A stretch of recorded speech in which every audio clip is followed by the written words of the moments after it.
Assalamualaikum warahmatullahi wabarakatuh. Waalaikumsalam warahmatullahi wabarakatuh. Alhamdulillahirrahmanirrahim. Wa bihi nasta'in ala umuri dunya waddin. Wassalatu wassalamu ala asyrofil anbiya'i wal mursalin wa ala alihi washabbihi ajma'in. Amma ba'du. Rabbi shrah li sadri wa yassir li amri wa hlul 'uqdatam min lisani yafqahu qawli.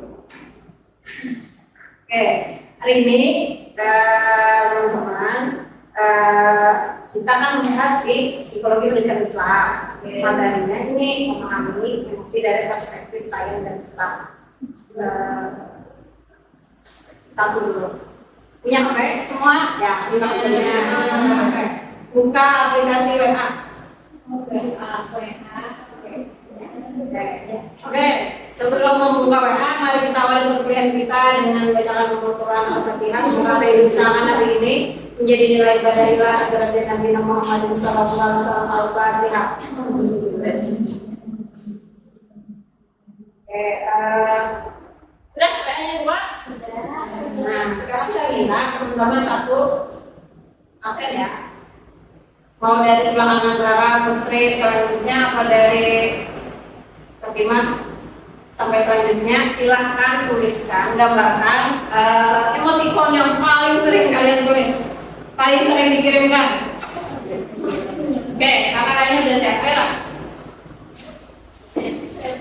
Ya, nontek emoticon di WA nggak apa-apa. Stiker kan boleh lah. Kan emoticon tuh ada yang kayak apa, ada yang bulat-bulat, ada yang kuning-kuning. Atau yang terakhir kalian kirimkan, nggak apa-apa. Ke siapa nggak apa-apa. Saya nggak akan nanya ke siapa. Ya, yang paling sering kalian kirim atau yang terakhir kalian kirim. Itu sudah, anak sudah. Kalau lupa anak dulu, anak buku kan. Ini pada apa?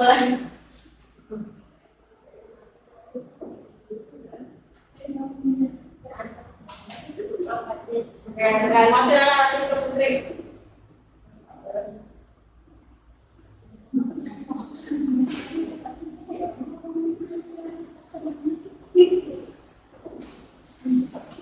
Sebelah sini ikut kamu.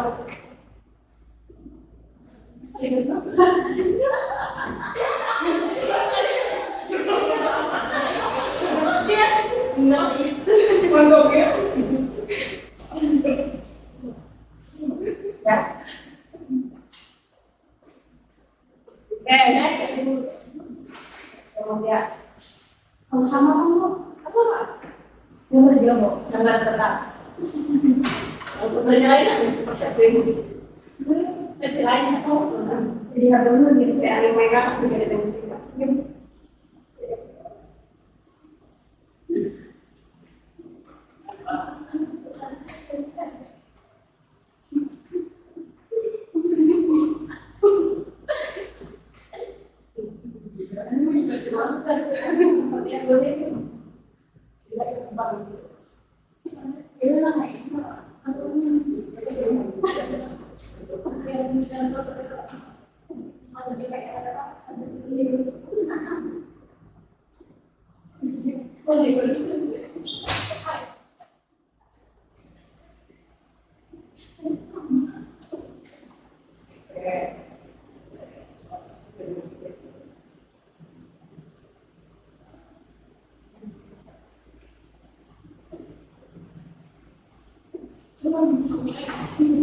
Kolera. Udah semua? Sudah.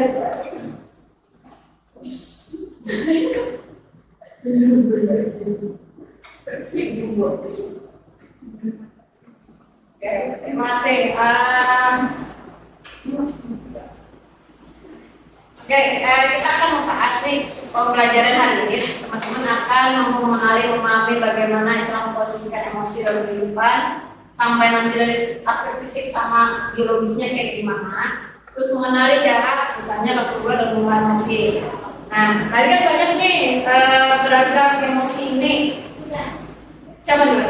Nara, apa artinya menurut kamu? Terlepas benar salah.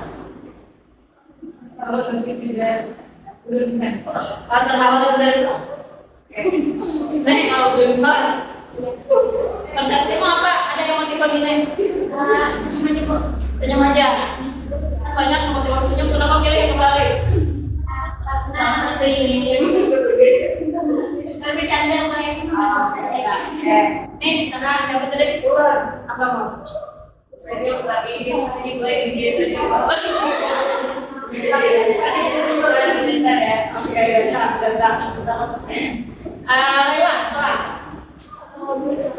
kamu biasa kayak ini nggak tahu bener gue oke nih sama yang lain ini harusnya miring apa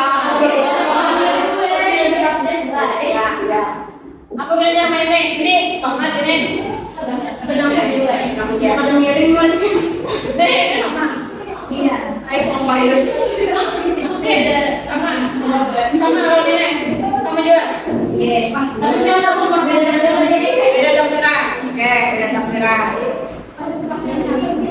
oke sekarang teman-teman kira-kira ya kenapa kalau dalam hidup itu harus ada emosi ada emosi gue bisa jadi cinta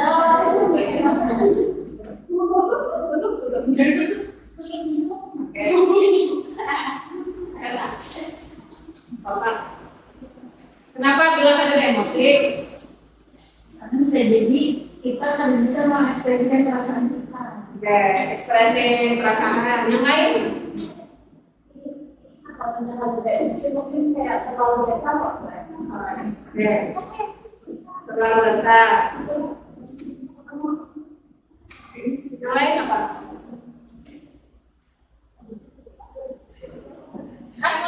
Kenapa harus ada emosi dalam kehidupan?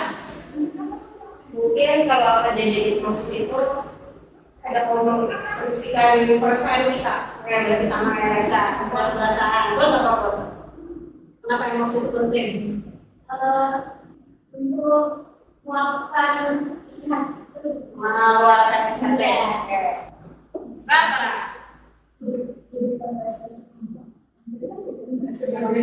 Respon kita terhadap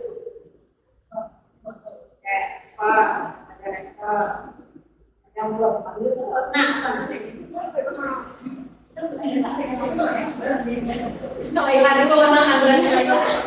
apa atau sama-sama yang lain teman-teman kayaknya gue pun ada emosi misalnya ada orang merasa jatuh cinta atau apa sama aja gue kalau dasar enak dalam melakukan pikiran ada yang lain atau sama? Yang memang sama kalau dari pikiran oke, perasaan itu kalau dalam Islam memang halal salah satunya contohnya gini nih kalau apa dan mengapa emosi penting dan sudah benar teman-teman kenapa harus ada emosi salah lain mengeluarkan isi hati supaya bahkan yang lagu, karya seni semuanya dilatar belakang emosi. Ada yang pure hanya pemikiran. Bahkan ada cintanya orang tua terhadap anak juga atas dasar emosi dan lain sebagainya. Kemudian ini apa kalau emosi itu adalah berarti dia pertama reaksi sistem saraf. Kalau teman-teman biasanya emotikon ini berarti larinya setelah dia dirangsang oleh luar. Misalnya nih, yang tadi paling sering kamu ngeluarin stiker emotikon ini pas apa? Pas lagi bercanda. Yang lain juga kan bercanda-bercanda. Tapi misalnya nggak mungkin kan ada pas ada orang meninggal malah ngeluarin emotikon ini.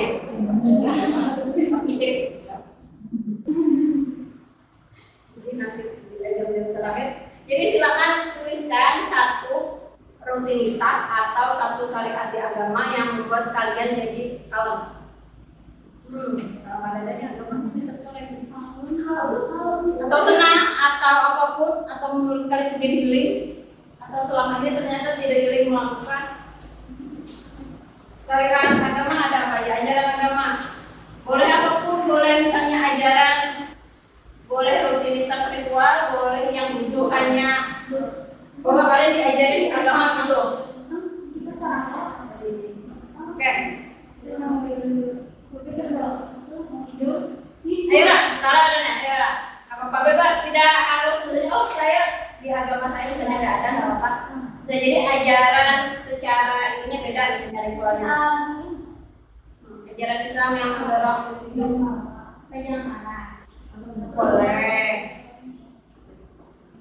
Ini yang misalnya menekankan belas kasih, empati, perilaku kebaikan. Oke, mengaji.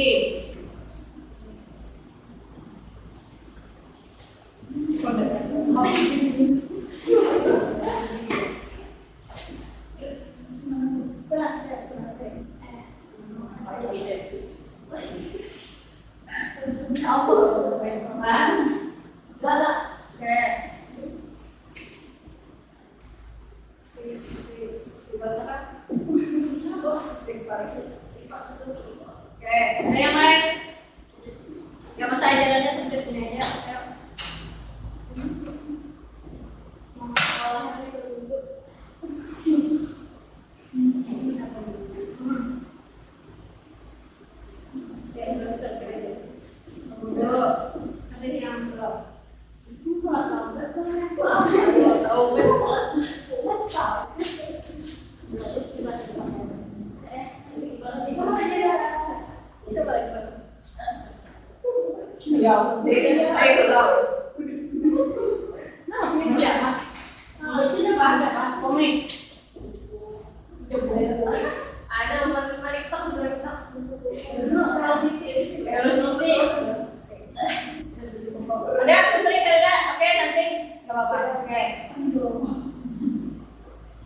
Kalau nggak ada, mungkin bisa jadi sekarang memang suka mikirnya.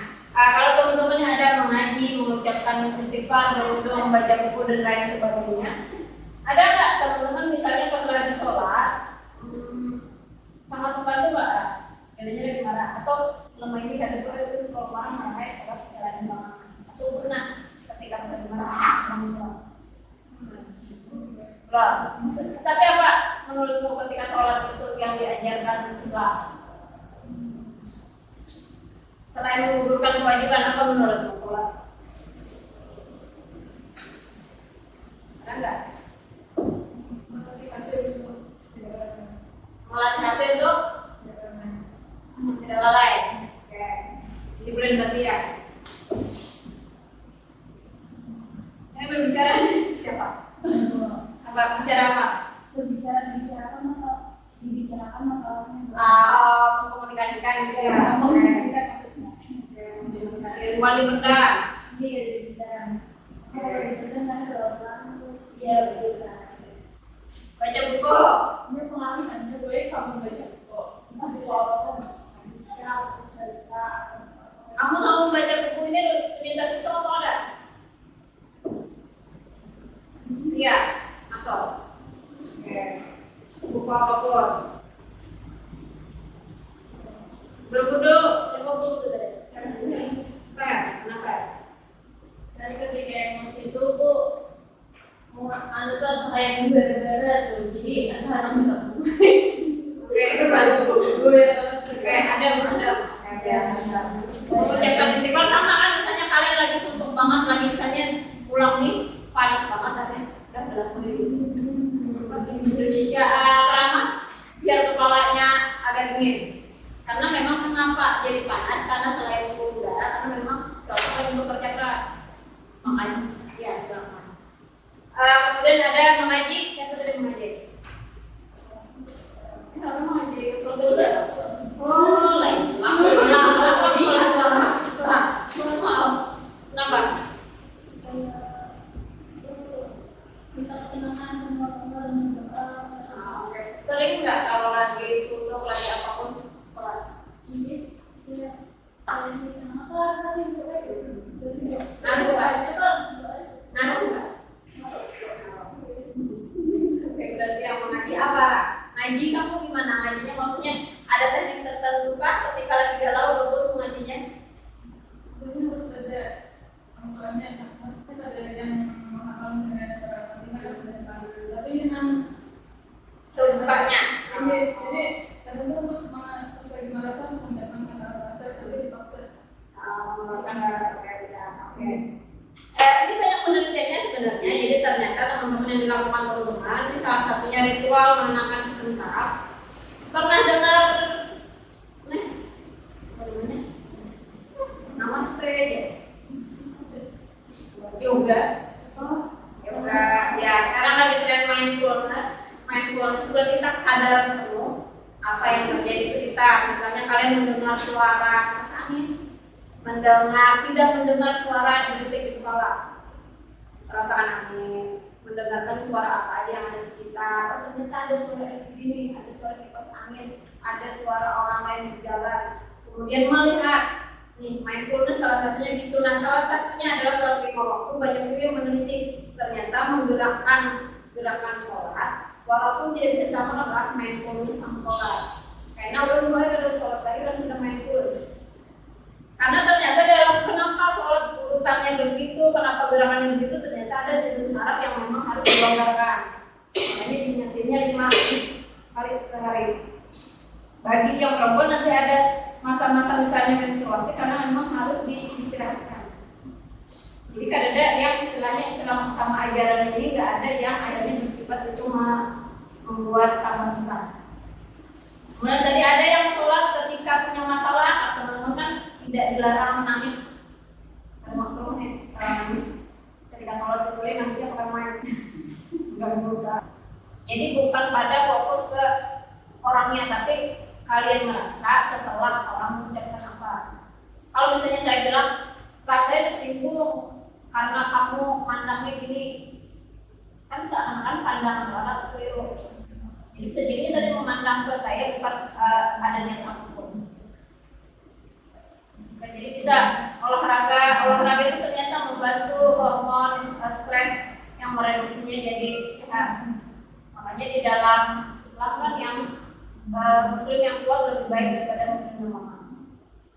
Oke, sudah ada pertanyaan lagi? Oke, jadi penutupnya emosi ini kompleks antara otak dan kalbu. Jadi kadang-kadang dilihat cuma dari aspek fisiologisnya pemarah, misalnya orangnya keras. Tapi antara otak dan hatinya itu ada interaksi yang berkesinambungan berapa satu aja. Makanya dari prefrontal cortex dan lain sebagainya. Kemudian saya itu ngasih tahu mekanisme biologisnya, bukti-bukti ilmiahnya, bukti dampak emosi di kehidupan nyata. Kayak yang disampaikan anak tadi kan berarti ada sesuatu yang dirasakan, bukan berarti teman-teman yang lain udah ngerasain juga. Cuman kalau ucap, itu kan perlu pertemuan ucap kadang-kadang. Itu ada sainsnya, maksudnya ada ilmiahnya. Bisa banyak apapun. Kemudian kalau di Islam Islam menyediakan panduan spiritual, makanya tadi yang sholatnya misalnya diperbaiki, sholatnya yang itu Tuhan nggak apa-apa. Kalau nggak paham tentang mindfulness, setidaknya kalian tahu apa yang dibaca. Makanya misalnya ada yang bakal pingsan kan ketika sholat kalau sufi zaman dulu karena ayatnya ngeri ya. Misalnya bercerita tentang surga neraka. Seorang ini rakaat mau jalan. Jadi saking bahkan kalau Alinda yang dipanah ketika sholat, bagaimana hormon ke atasnya lebih kuat ketimbang ada perang. Makanya kan ada zaman dulu kenapa mencedekapkan tangan itu kan tergantung situasi kan. Makanya ada perang di sini ngambil tentang langsung. Nah yang hal begitu ternyata memang sangat berpengaruh. Tidak perlu banyak penjelasan ilmiah, tapi memang karena panduannya adalah bukan manusia yang bikin, berarti otomatis yang panduan tentang manusia. Nah itu semuanya kita belajar. Oke, sampai sini dulu ya. Sampai ketemu. Marilah kita akhiri dengan doa kafaratul majlis.